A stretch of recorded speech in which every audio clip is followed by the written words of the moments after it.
სამოქალაქო აქტივისტმა თამარ თოთლაძემ სულ ცოტა ხნის წინ დატოვა მცხეთის იზოლატორი, მას აქ დახვდნენ მეგობრები, ახლობლები და ოჯახის წევრები. გარდა ამისა, საბა ჯაფარიძე გამოვიდა ზაჰესის იზოლატორიდან. მოვისმინეთ სამოქალაქო აქტივისტებისა და ამ ადამიანების ახლო გარემოცვის კომენტარები. მიუხედავად იმისა, რომ ბოლო პერიოდის განმავლობაში განსაკუთრებით გაამკაცრა ქართულმა ოცნებამ კანონები და ეს რეპრესიები აამოქმედა მშვიდობიანი დემონსტრანტების, ანუ იმ ადამიანების წინააღმდეგ, რომლებიც ყოველდღიურად გამოდიან რუსთაველის გამზირზე და საკუთარ პროტესტს ხმამაღლა ღიად და შეუფარავად აფიქსირებენ. გაჩერებას არავინ აპირებს. ისინი ამბობენ, რომ დღესაც, ანუ 26 ოქტომბერს შეუერთდებიან საპროტესტო აქციას და მივლენ რესპუბლიკის მოედანზე, რის შემდეგაც გადაინაცვლებენ საპროტესტო მთავარ ადგილზე, ანუ პარლამენტის მიმდებარე ტერიტორიაზე და ისეთივე ფორმებითა და ისეთივე არაძალადობრივი მეთოდებით დაანახებენ ქართულ ოცნებას საკუთარ პროტესტს, როგორც ამას წინა პერიოდის თვეების განმავლობაში აკეთებდნენ.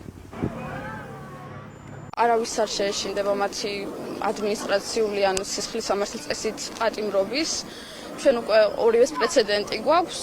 დღის განმავლობაში ძალიან ბევრ ადამიანზე მესმოდა, რომ დააკავეს და მცხეთის იზოლატორი სავსე იყო აქტივისტებით, არა დამნაშავეებით, არამედ აქტივისტებით. მაგაზე გვეცინებოდა სიმართლე რო გითხრათ, საკნებში იმდენად უსუსურები არიან, რომ აი ესე ვითომ შესაშინებლად აკეთებენ ამას. არა, არ შეგვეშინდება, ჩვენ ბრძოლას გავაგრძელებთ ბოლომდე. ეს ადმინისტრაციული პატიმრობები, ეს ახალი კანონები, რომელიც მიზნად ისახავს, რომ მშვიდობიანი პროტესტი შეაჩეროს და ჩაახშოს, ფაქტობრივად არაფრის მომცემი არ არის, იმიტომ რომ თაკო 6 დღის განმავლობაში იზოლატორში იყო, გამოვიდა, კვლავ იგივე შემართებით იყო 6 დღის განმავლობაში და იგივე თუ არა, უფრო ძლიერი შემართებით გამოვიდა, ანალოგიურად არიან სხვა რეჟიმის პატიმრები. ჩვენ არ გვეშინია არანაირად რაიმე რეპრესიული კანონის. ამის ნათელი მაგალითია თაკო და ყველა ის 60 მეტი ადმინისტრაციული წესით დამოკავებული ადამიანი. ხელისუფლებას აქვს ეს 4-5 დღიანი პრესინგი იმისა, რომ მეთოდებმა გაამართლან, იმ რაღაცა მათმა ახალმა მეთოდებმა გაამართლან, მათი ეს მცდელობაც არ გამოვიდა. ეხლა ბოლოს თვალსაჩინო ჩანს, რომ ხალხი ისევ ცდილობს, რომ ხელისუფლებას დაუმტკიცოს, რომ შიშზე არ ნებდებიან და მე ვფიქრობ, რომ არც გამოვა, იმიტომ რომ აქ ხო რაღაც არ არის მოკლევადიანი ბრძოლა. ეს ხო არ არის ეს ერთჯერადი ემოცია, რომ ერთხელ გავბრეს და გაგვიარა, არა. ჩვენ ვამბობთ, რომ სანამ არ მივიღებთ იმას, რაც ჩვენ გვინდა მივიღოთ, ეს არის არჩევნები და უპირობოდ განთავისუფლება პოლიტიკური პატიმრების და სინთეზის პატიმრების, არ გავჩერდებით. იმ რეპრესიულ კანონებს, რომელსაც ახორციელებს ჩვენი ექს ხელისუფლება ჩვენს წინააღმდეგ არის სრულიად აბსურდული. ჩვენ ვერ შეგვეშინებენ, ვინაიდან არ ნებდებით. ყოველდღიური პროტესტი ცხადყოფს დღეს რუსთაველს და არ მხოლოდ რუსთაველზე.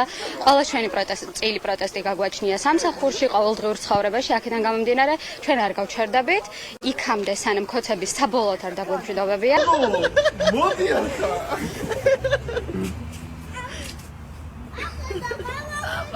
მამე. ჩვენები ჯობავას ვიჭუ და კიდე ძალიან ბევრი ადამიანი.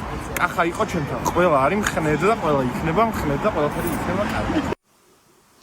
დაახლოებით 1 საათი რჩება იმ მომენტამდე, როდესაც საბა ხომერიკი დატოვებს ასევე მცხეთის იზოლატორს. ერთ-ერთი საინტერესო ფაქტი ამ პროცესში არის ის, რომ საბა ჯაფარიძე, რომელიც სულ ცოტა ხნის წინ გათავისუფლდა ზაჰესის იზოლატორიდან, მოდის საბა ხომერიკის დასახვედრად მის მეგობრებთან და ახლო გარემოცვასთან ერთად. საერთო ჯამში კი ყველას განწყობა არის უცვლელი იმასთან დაკავშირებით, რომ ახლა არ არის გაჩუმების დრო, ახლა ძალიან მნიშვნელოვანია პროტესტი, ხმაური და ქართული ოცნებისათვის მკაფიოდ იმის დანახება და იმის დემონსტრირება, რომ როგორი კანონებიც არ უნდა მიიღოს ბიძინა ივანიშვილის გუნდმა, სამოქალაქო აქტივისტები და ის სხვადასხვა სფეროსა თუ ჯგუფების წარმომადგენლები, რომლებიც 323 დღეად განან რუსთაველის გამზირზე გაჩერებასა და დანებებას არ აპირებენ.